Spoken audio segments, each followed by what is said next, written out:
Hello, ladies and gentlemen. We are back for another One Piece manga chapter review. This is chapter 1009, Naraku. Basically, hell. That's what the fan translation was. And I was watching some translators like talk about why they changed certain names, and it was Oda's way of doing another pun on the word hell because he impelled down. He had the like official word for hell, so he was trying to like do a pun on it, and it. If I believe there's the two guys in Dragon Ball, the orange and blue guards or whatever at Emma's thing. I think he's making a pun off of their names as well. It was a good, interesting thing. I'll post it on my Twitter. I'll retweet it for those who are interested. But how you doing this week, Christian? Big chapter week this week. Probably the Man, biggest since 1000, 1001.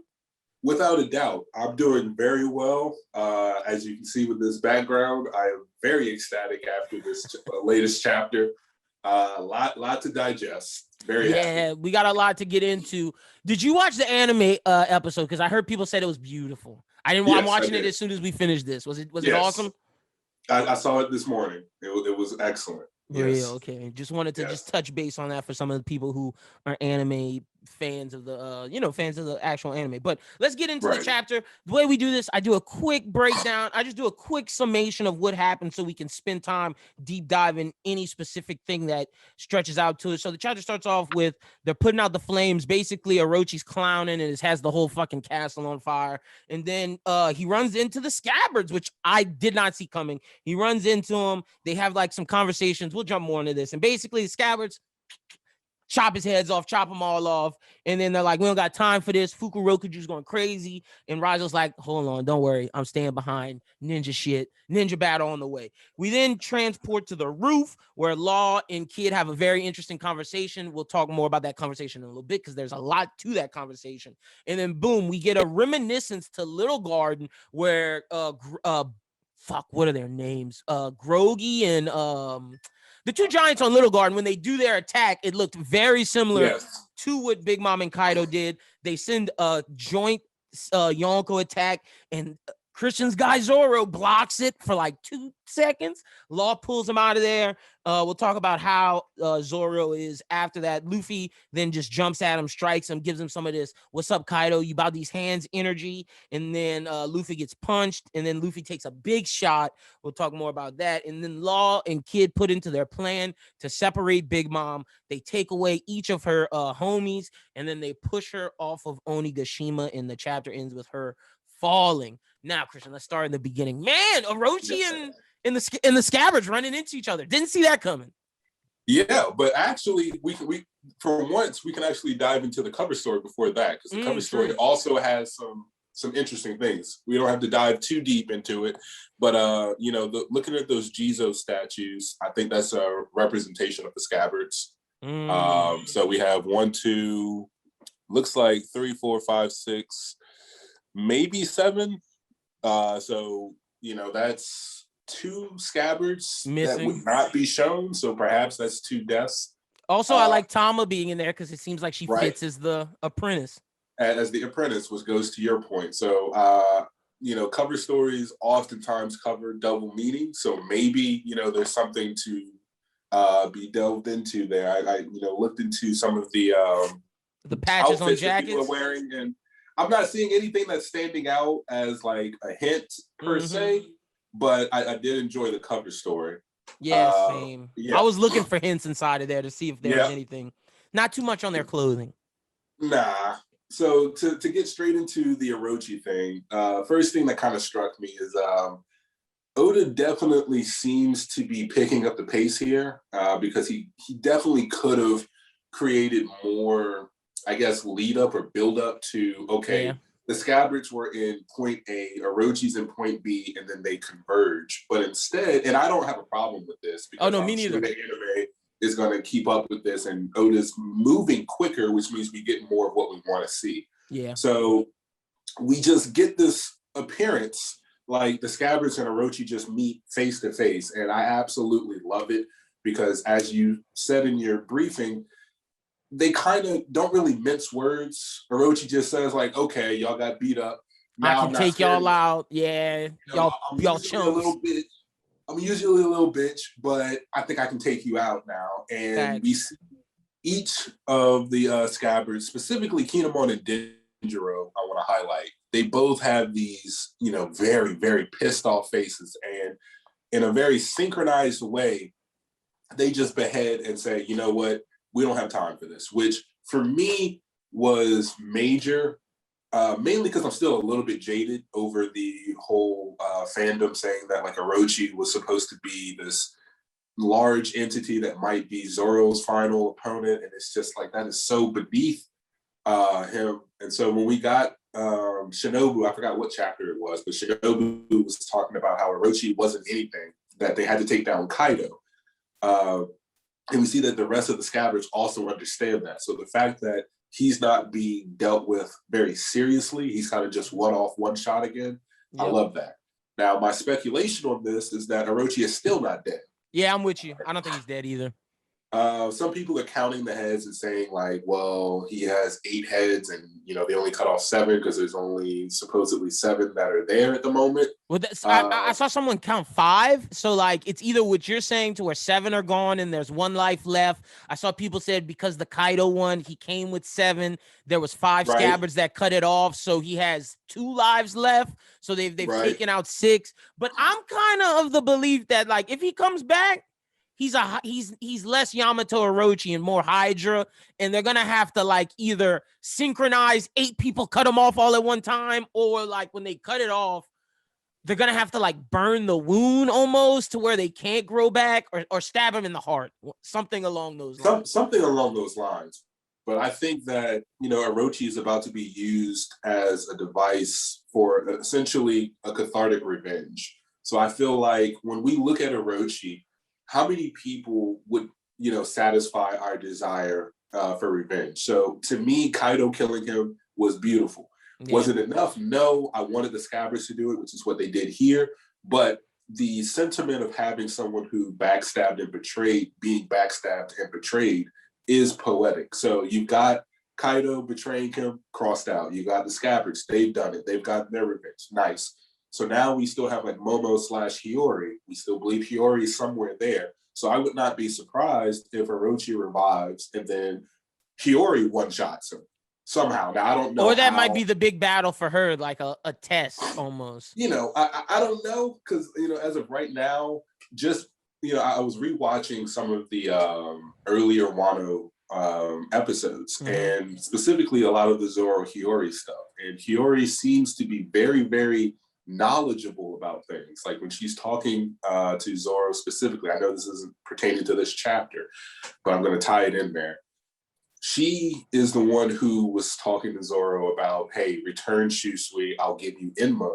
But when she was talking about Shusui and Ryuma, she spoke almost from a sense of like, I've studied this, I understand my country's history, I understand swordsmen at a very high level. When we saw Hiyori face off against Orochi over Toko laughing, she seemed to have that samurai spirit. So somehow, some way, I feel like she has that kind of energy where if she gets a katana in her hand, I don't see Orochi beating her. And I think that would be a very cathartic kind of conclusion for her desires if she can also be able to kill Orochi. So he just kind of gives me this feeling of a roach who a bunch of people are just going to step on, kill him. He's going to revive. Someone else is going to see him. They're going to have their chance to kill him, and he's going to be a returning gag like that.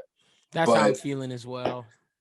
More importantly than that, though, we get, Fuguro Kujo versus Raizo. I definitely feel like with the relationship that Oda and Kishimoto have, we're definitely going to get some throwbacks. We're going to get some Shadow clones.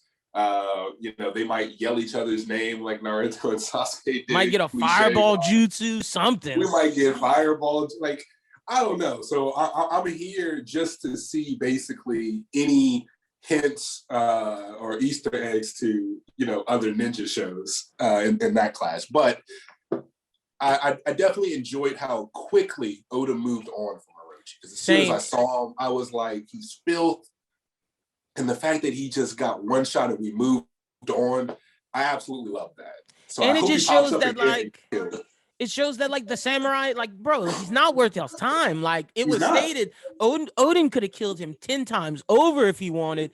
His mission was Kaido, and that's like the mission for y'all. It should not Right. be him, push him aside. But I do think part of me thinks he's alive because they're gonna have to end the cycle of hate in some form or fashion. Whether that's, and we talked about this in the Discord, whether Tama could be Kurozumi, whether someone could be a Kurozumi that we don't know that we already love to break the cycle of hate. But I feel Kanjuro has to die for Kanemon's story, I believe. But I feel some Kurozumi lives, and I don't know if either should live. See, that's actually tough because I'm actually of the opposite opinion. I feel like Kanjuro could still redeem himself solely because I kind of believe that it's even for the ridiculously high level of acting that Kanjuro has been in, I believe that he's acted in this role so long that it actually does still pain him to betray Momo and the rest of his friends. So I feel like Orochi is completely irredeemable. Forgiving him, it's kind of like, okay, well, if you forgive him, is he going to rot in a jail cell and he has forgiveness? Like, is that it? Because that's the only way that I would be okay with Orochi not being brutally murdered for good, is if like he gets Kawamatsu's treatment and impel down, basically. But other than that, if someone's going to be forgiven and redeemed, other than someone like Tama, who, that's an actual interesting theory there because we do love Tama. And she has nothing to do with them. Yeah. So, the only one who even has a smidgen of being redeemed, in my opinion, would be Kandra. Now, personally, I would be perfectly fine with them both dying. Same. But I do understand, breaking that cycle of hatred. I would presume that if Orochi and Kanjuro were both still alive, and apparently those old elders who helped Orochi had escaped, persecution, that there may be other Kurozumis. So they do need to be forgiven, but we'll see how that kind of plays out. That's just something I want us to keep our eyes on because they do have to. That's a storyline that's in there. It's in the backdrop. It's like, look, we got to deal with this in some form or fashion. And I really think Tama would be a very interesting way to deal with that. Yeah. Let's jump to the roof. We got to talk about the kid law conversation. We finally got an explanation for these whacked out devil fruits like laws or the girl who could turn each other into toys, whatever her name is. Sugar. Yes. Those things. How'd you feel about that? Well, I think I speak for a lot of people. I think that Haki, we understood that Haki was supposed to be the great equalizer. I'm glad that it was explained that you essentially need to overpower your enemy like Kaido and Big Mom are to the supernovas in order to do that. So even though I would rank someone like, let's say, Luffy higher than Law would still be able to move Luffy around with room as of right now in shambles. But if you just completely outclass your opponent in Haki, then if your willpower is to say, I don't want to be switched, I don't want to be moved, I don't want my soul to be manipulated. Now that's a good point because you said Luffy. I think he could be moved. You think he could take his heart? I don't know. No. See, no. This is the cool thing. So I was thinking about this, like I went back to Punk Hazard and, I was thinking, okay, there's reasons, like plot reasons why Zoro and Luffy were not there whenever Law switched the crew. And I felt like Oda specifically kept them away so that he wouldn't reveal his secret. Because I think that if Law would have tried to switch everyone's hearts or spirits at that moment, he would have sensed, I can't really move Luffy and Zoro's. Like, I can move everyone else's, but their willpower is too much. So, in my opinion, if I were to say, okay, Luffy versus Law right now, Law could move Luffy, but it would be very draining. If he tried, it'd be like a tug of war. So he would be like, he's trying to move Luffy, but he can't quite do it. Luffy would feel it and he would resist it and be like, yeah, that's not going to work. Also, I think it says a lot because he took Smoker's heart. I think it shows like how class, like where Smoker is like this chapter did a lot of like power scaling. I mean, Yeah, I mean, like Luffy clown Smoker, True. you know, as well. So it's like as soon as Punk Hazard came around, it's like, yeah, no, Smoker is nowhere near the supernovas at all. Like, nah. So understanding that there are definitely limits to devil fruits for Sugar, Law, and possibly even like Barto, which is still up in the air because I don't think that old man, when he had the barrier fruit, was as strong and he blocked Odin's sword swing, but we also don't know how focused Odin was on cutting him specifically. But it does seem as though no devil fruit has a no limit fallacy, which is great for the final battle between Luffy and Blackbeard. You know, Blackbeard using his darkness to negate Luffy's devil fruit. Luffy's like, I don't will that to happen, or I'm going to will myself to overpower this, that he can. Yep. So this also makes sense. Makes sense for people like Shanks and Garp, who are supposed to be like these monsters in their own right. But like, if Devil Fruit's really outclassed Hockey, then those people shouldn't be that strong. There's a reason why he introduced Hockey. Hockey has to be the great equalizer. In fact, maybe the thing that makes someone stronger, because Roger didn't have a Devil Fruit that we know of. Right.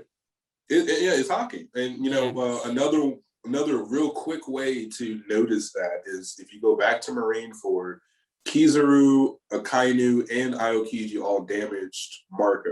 Marco came back for more.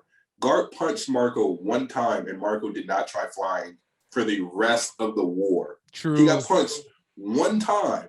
And when he got punched, even Whitebeard stopped and was like, shit. Yes. So, you know, like, when you talk about Hockey, Garp has been seen as literally the epitome. He doesn't have a devil fruit.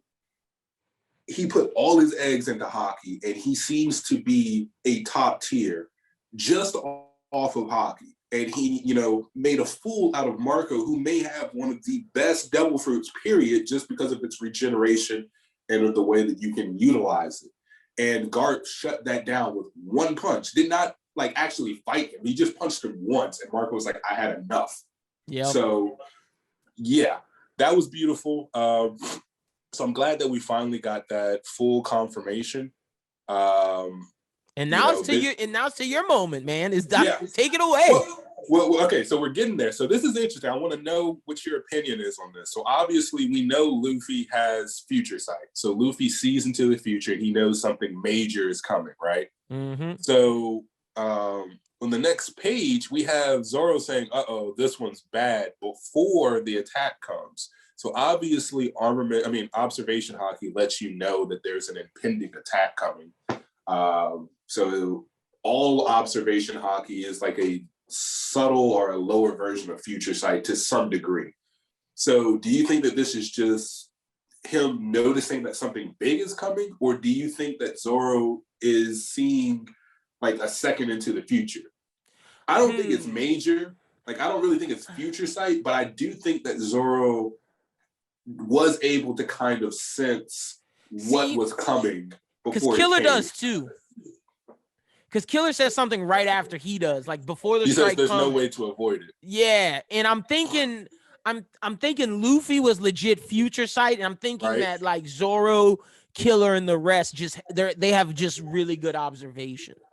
Okay, so that's kind of where I'm at. I wasn't pushing the whole future sight thing. I think there was one other moment where people questioned if Zoro had it, but to me, giving Zoro future sight is a little too Luffy-like. That's where I'm at with it. And I'm like, Zoro at this point is showing that like he is of course Luffy's armament Hockey is gonna be outrageous with Rio, but like that's Zoro's bag right now, and we see that right now from what he's doing. I just don't know if I like him, because I feel like that's Sanji territory. If I'm gonna be like personally, I don't think anyone else is gonna get future sight on the Straw Hats, but Luffy. Sanji should essentially have the best observation Hockey. But like you said, maybe like a second, nothing crazy. Maybe. Yeah. I mean, maybe, but like I said, I've rewatched a lot of things. When I watched the only time that I really remember Zoro utilizing observation Hockey and them highlighting it was back in Dressrosa when he was trying to sense where Pika was. Mm. And he kind of like sensed where Pika was like maybe a second before Pika showed up. So it wasn't really that impressive to me. And I'm not like saying his observation hockey is weak. I'm just saying we all know that his armament hockey is the highest.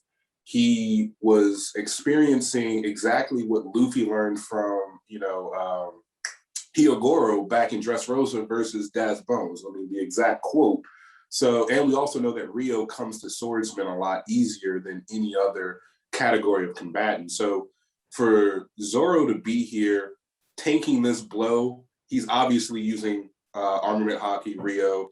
We saw in Fishman Island when he fought against Hyozo, he used what was actually referred to as the editor's note as a barrier. So that's the same Rio that we see the three admirals use to block Whitebeard. In Sentomaru's hockey, yeah. Right.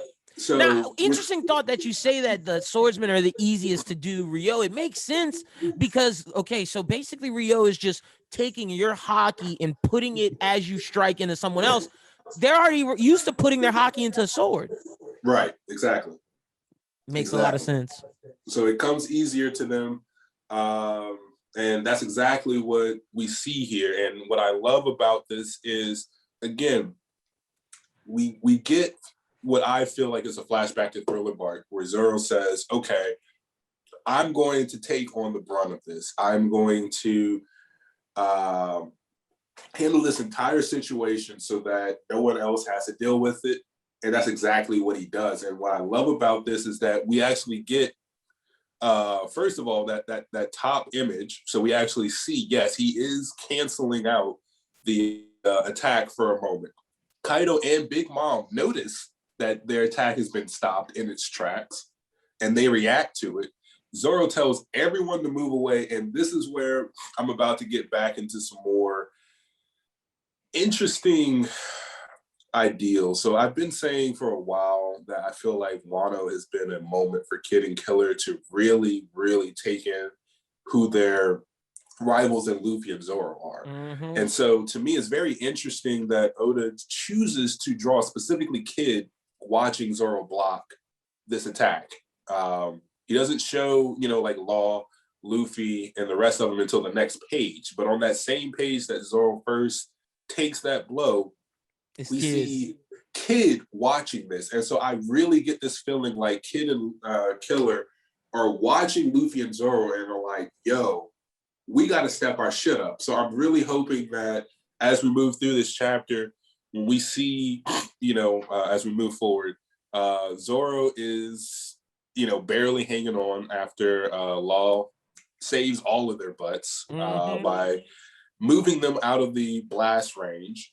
And Zoro seems to be out. So as much of a Zoro fan as I am, I do want him to kind of take a break because I do really want to see Kid and Killer do something. I feel like, okay, you asked Law, like, what's going on whenever Luffy was going ham in Gear 4, and Law broke it down. Like, he is using tell all Zoro his this is a feat and thank you. Like, yes, I'm about to get to that.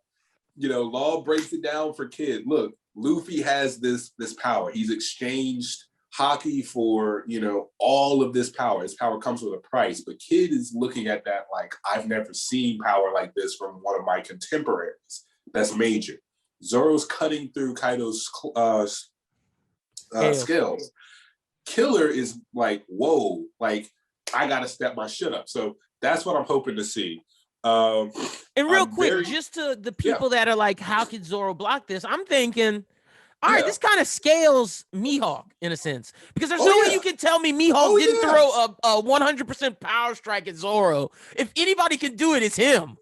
See, now I was waiting. Really I was shocked you didn't tell me that in text. No. I'm ready. I didn't want to go on too much of a tangent, but if we're going there, we're going there. All right. So first of all, let me lay it out. So to me, you remember when we were talking about Stampede? Yeah.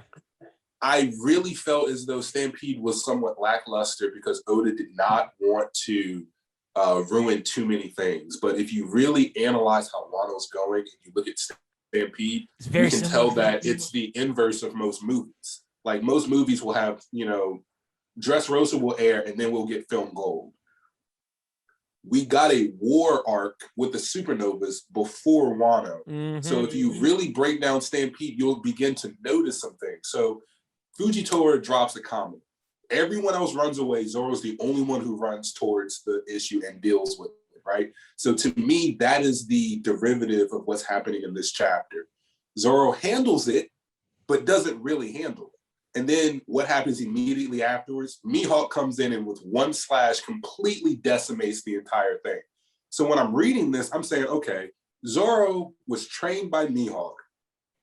How the hell does anyone say Mihawk is not Yonko level? Yeah, no, that's a fact. That's a fact. Not only that, but if Zoro can hold off 2 Yonkos combined attacks for a couple of seconds, and we know that he's not Mihawk level, what the hell does that say about Mihawk? Does Mihawk just deflect it?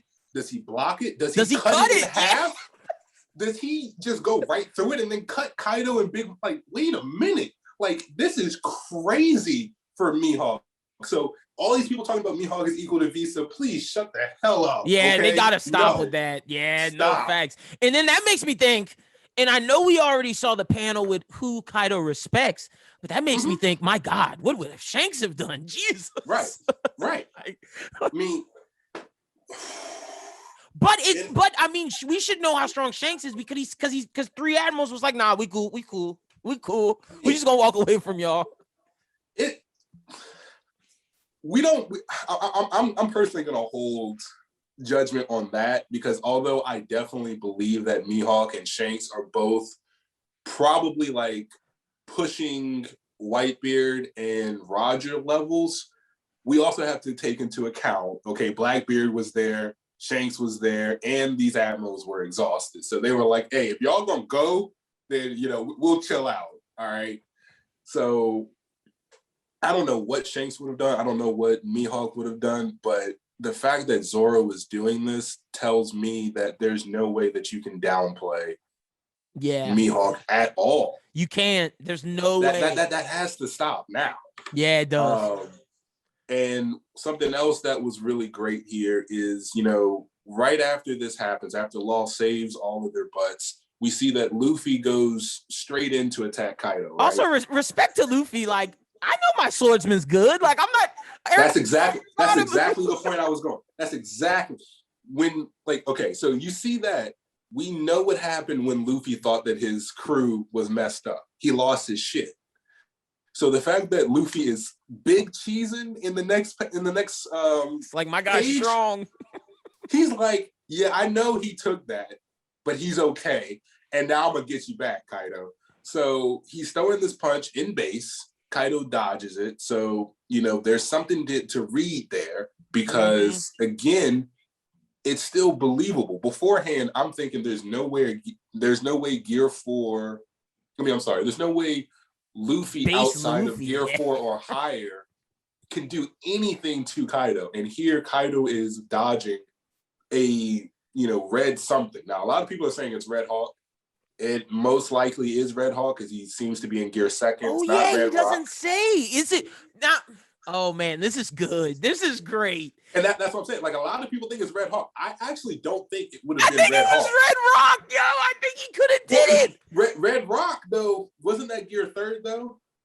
Oh, yeah, you're right. This could just be like his Gear 2nd, like, Gear 2nd Red Hawk is there. But what, like, is Red Rock just Red Hawk with Rio?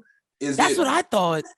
I thought so, too. But then it's like, okay, is it Red Hawk, Rio plus Gear 3rd? So then is this Red Hawk, Rio, Gear 2nd?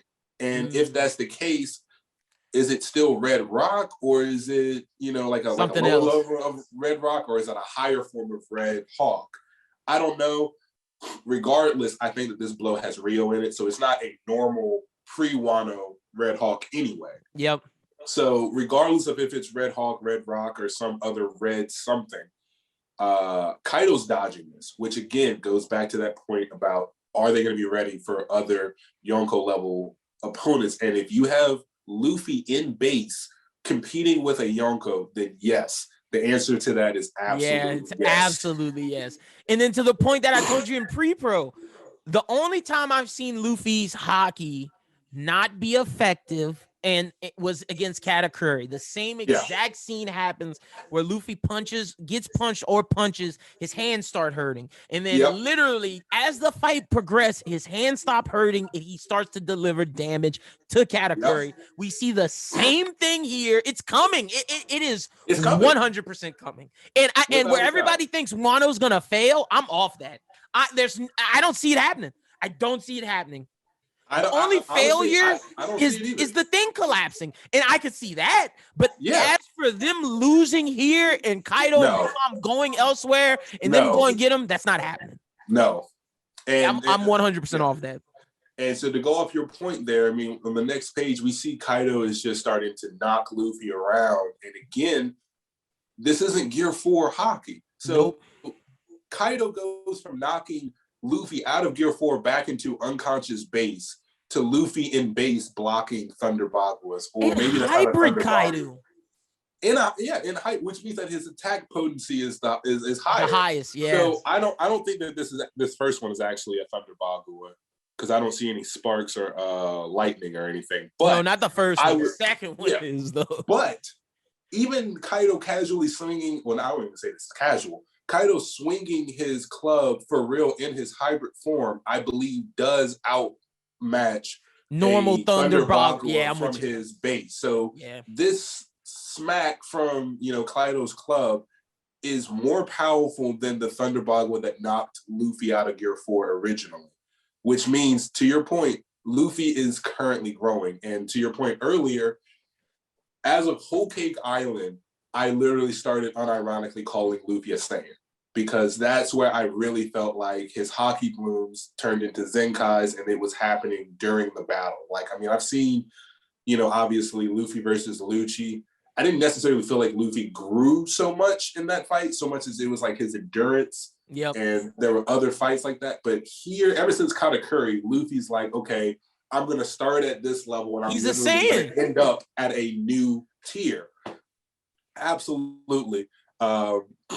So also got to give credit to Kaido, because this is the best he's looked all like. Oh, without a doubt. I mean, the community was hating his reveal, last chapter, and this chapter. I mean, he's saucy. Like the way that he's even drawn flying, we can it's a manga panel, but we can tell that he's like moving around and slithering, which kind of makes him hard. Like it kind of almost reminds me of the way that like Snake Man's arms move. It's not, you can't really read it clearly. He's not moving with a clear intention or clear path, orthogonal. So it's just, I love that. I love the rawness of him shooting what seems to be some kind of blast. I don't know if that's like a Boro breath or if that's a lightning breath.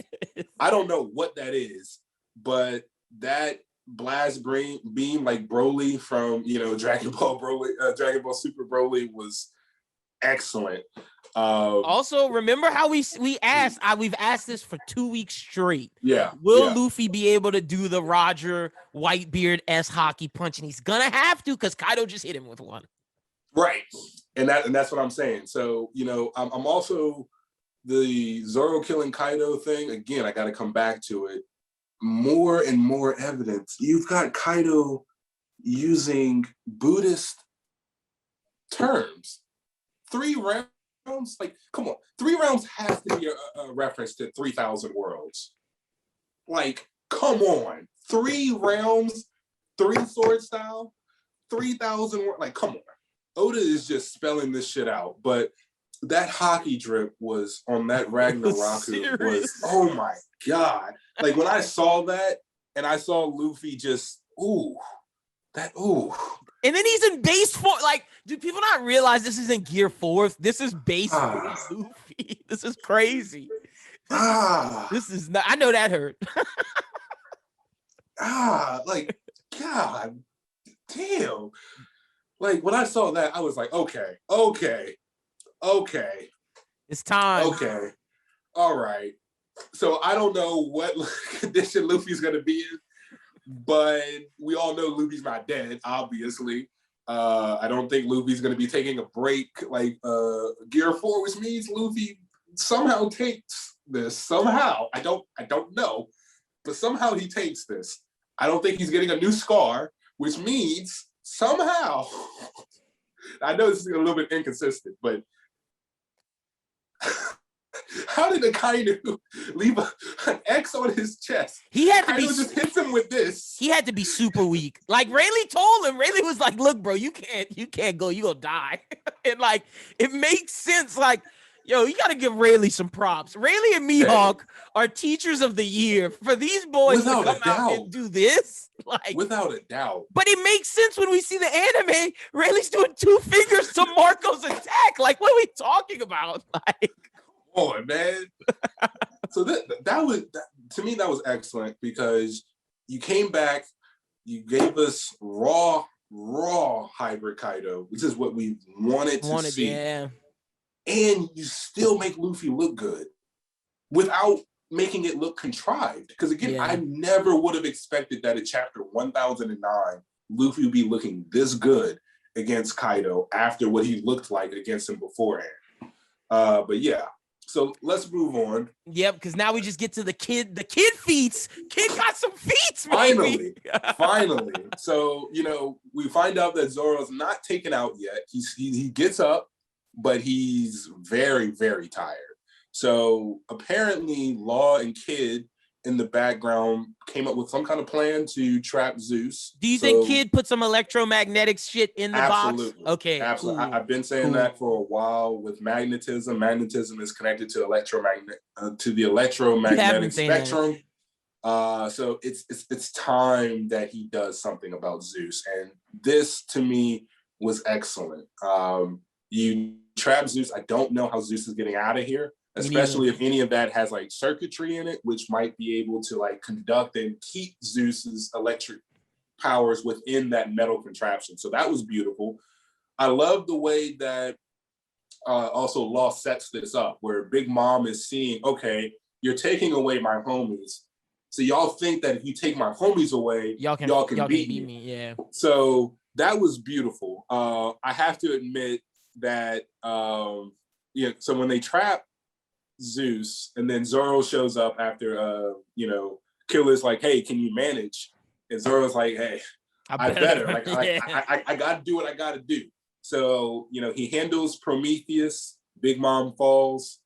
I love the fact that Oda chooses to show us that Zoro did not just steal specifically Kinemon's Firefox Flame Slice, but he specifically set up an entire archetype of flame-based attacks, because we haven't seen crossing of Six Paths since Zoro fought the Kraken underwater going to Fishman Island. That's the last time we saw this attack. And so he calls it Flame Rend crossing of the Six Paths. So this means that supposedly Zoro can probably use a flame version of any attack that he has in his arsenal, which I wanted to bring up. Pirate Warriors actually spoiled, because there was one time pre-time skip, if you remember when Zoro was fighting, I believe in Little Garden, they light him on fire, and he says he notices that his blades are on fire, and he's like, flaming blades, that would be pretty cool. So he uses a flaming onigiri. Well, the games, every single game has had Zoro using a flaming onigiri technique, which was a reference to that moment. But they've had post-time skip Zoro still using flame sword techniques in that game. And I'm sitting here, and I remember I was playing this, and I was like, wait a minute. Like, are they really going to give Zoro... There's some YouTubers that think the games are canon. They think, whatever happens in the game is about to happen. No, not that far. But there's definitely been times where games have had canon material in it. And at this point, I feel like that was a hit, because we do get to see he's using a previously used attack, but now it's a flame rending version. Killer's taking on Napoleon. I found that hilarious. Yeah. Because he's a sword, and it's like, can Napoleon actually wield himself? Can he fight as a blade by himself? So he's running away. Killer's hitting him. So I'm like, oh my God. Okay. So We move into after that happened, Kid takes the punch. Yeah, he and before we get there, I at first I have to admit I was laughing because I was like, Kid, what are you doing? But I think Kid was actually being meta. He was trying to bait Big Mom, so it's kind of like so you think he was baiting? I thought it was a little baiting, but more so sending a specific charge in her for the repel that comes like. Actually, yes, because I think I may have misread that because I thought that when he gets punched by Big Mom, you see him on the next page, he grabs Big Mom with his arm. And so it looks like whenever he repels her, his fingers from holding Big Mom have been broken off. So I thought that he was repelling her with the fingers. But what you said, if he does in fact have an ability with the electromagnetic spectrum, I've seen this in other fiction. People who have the power of that can kind of like charge you with like a positive or a negative charge. So if he used the nails to give Big Mom a positive charge and then he made himself negatively charged, then and then he could, shot the arm repel up. her. Yeah. Right. So I don't know necessarily, maybe the anime is going to have to clear that up because I don't know why. But at first I thought the way that I interpreted it is he shoots the nails or the pistols at her, knowing that it wasn't going to hurt her. To bait her into come, yeah. To use it kind of like aggro in a game where he says, come and attack me first, because Law is setting something up. So he does that. Big Mom laughs it off and is like, did you really think that was going to beat me? And now she's going after Kid. She's not worried about anyone else. So here comes the major Kid feat. Kid takes the punch to the face. Yeah. And he smiles. Like, yeah, he definitely is in pain. Like, I can tell he's in pain. But he smiled through that shit, which I'm like, okay, finally. Like, you're getting some shine. Okay. You're taking what Luffy took in Whole Cake, but it's okay. It's okay. We're moving. We're moving along.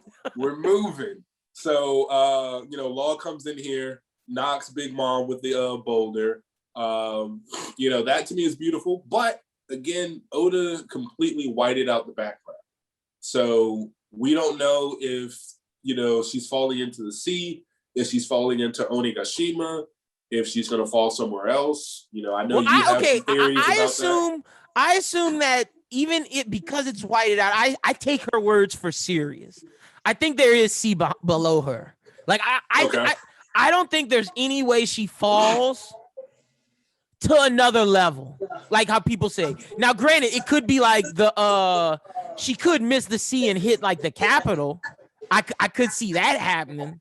But I think my theory is I'm liking my theory because, like, man, I didn't realize till you just said it. If she falls off, how's she getting back up top? No one can fly. She's not getting back up there. Yeah. So I think this is perfect time because if you make Luffy kill a Yonko, I know Blackbeard took care of Whitebeard, but nah, you got to keep them even. Blackbeard got to take one out, and I feel like this is when her crew catches her. And they get a call from either Katakuri, Snacks, Cracker, whoever you want to call them. Blackbeard's at Whole Cake. Come back. It's time for y'all to come back. And they're like, are we going to leave Big Brother Pero? And I bet they're going to be like, well, he did want to be captain. And then they're going to be like, leave his ass. I personally absolutely love that theory because, again, we have no idea where the Big Wild Pirates are. I can't imagine that Oda because they weren't on the ship. They weren't on Onigashima. Yeah.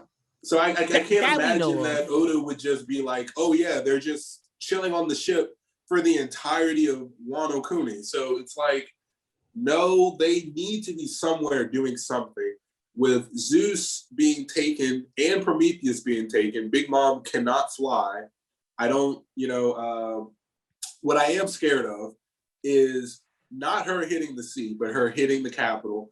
And losing her mind. Her head, she loses her memory again. I don't want that either. That's annoying. It's kind of overkill because you can't get back up to the roof anyway. So it's like, and if she falls to the capital, then she's going to become, and she loses her memory, then she's definitely going to become irrelevant because they're having a whole festival down there, which means she's going to start eating and partying. Now, that could be a way we get a turn of Big Mom because I've seen theories of like, oh, well, she's not necessarily evil. Her mind's messed up and Chopper would heal that. And I never liked that. I'm gonna be honest. She's definitely misguided. Like, she is a decent person and she's misguided, but I don't believe that she's misguided due to a disease or an illness. So Chopper can heal her hunger pains, but Chopper is not her psychiatrist. Like, that's not going to, her mindset isn't necessarily going to be fixed. Mother Carmel and Struzan corrupted her. So that's set in stone, as far as I'm concerned. Now, is there a way she catches on? Do we think there's a way for her to hop back up? I don't think so, because again, like, Oda does not show really anything. She's definitely falling, and I don't see Big Mom grabbing onto something. Yes, and she's falling bad too. It's not like she's falling this way. She's falling like she's falling backwards. Yeah. If she grabs onto something, she's Big Mom. It's gonna break under her pressure. So she's not getting back up. I don't believe that. I don't believe if Big Mom touches the capital that she has hops that great. Like, yeah, okay, she can jump pretty high, but I don't think she gets to the roof. She's not jumping back up to the roof. That's not happening. So this is like, okay, so no matter what happens, is this the end of Big Mom inside of this fight? I low-key kind of hope so. Like, I'm ready for it to end. Get her out of here. It's not even just that, though. It's like, what has she even been doing on the rooftop for real, though? Like, let's be real here. Kaido's been doing everything. Big Mom hit everyone with an Endura. It did nothing. That's what she did. She used Motherly Fire and Heavenly Father. Zoro cut that. So that didn't do anything. She hit everyone with Endura. That didn't do anything. She used a combo attack with Kaido. They survived.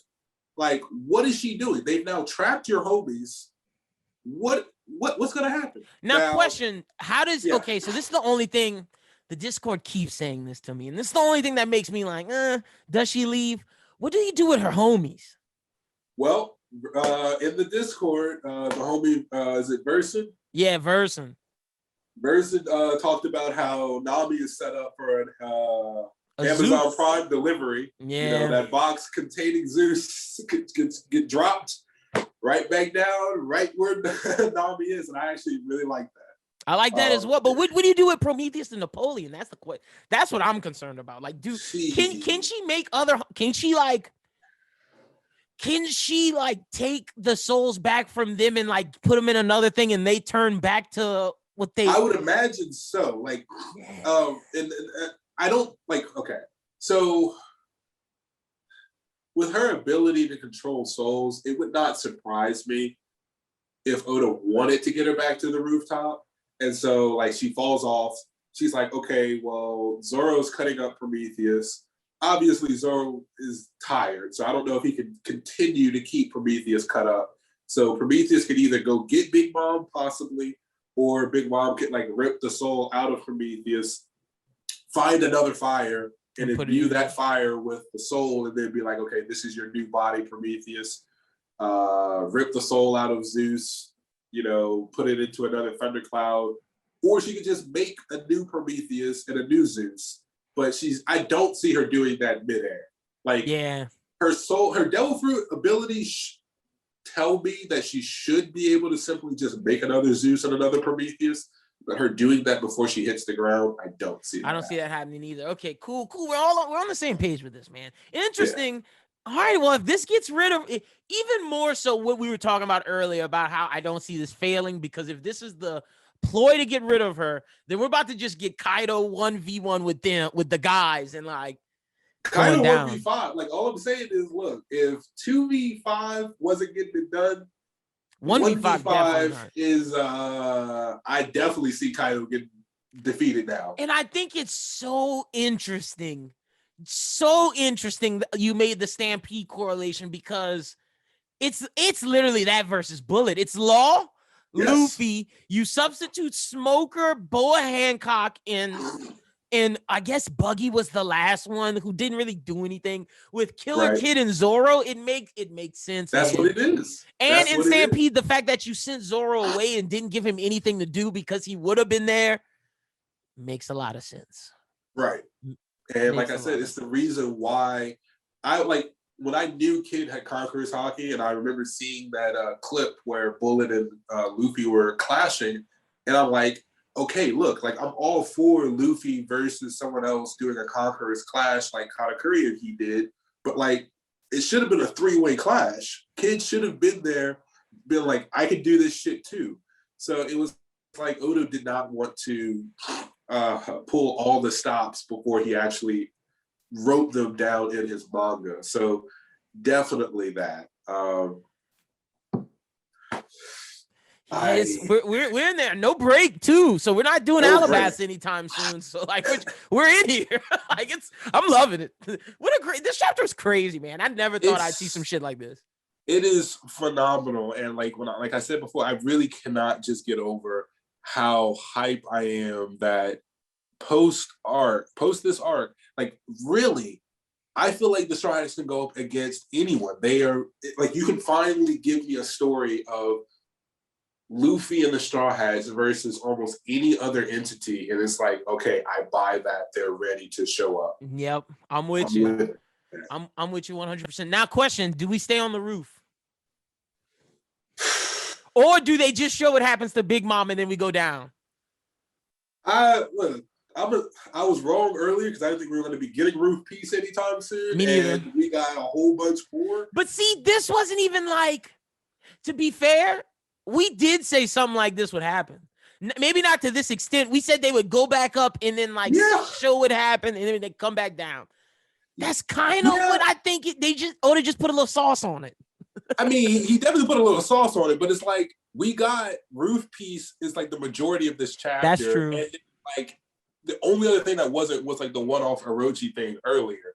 So it's like, as much as I love Roof Piece, it's like, okay, I want it, but if he continues to give me excellent Roof Piece and then I come back and Jinbei's defeated who's who, I'm gonna be upset. I'm gonna be mad about that. I'm not gonna lie. Come on, man. We got one forearm, and it's like, come on. He just joined the crew. Like, let me see him throw a 7,000-pound brick fist and hurt who's who. Like, give me something.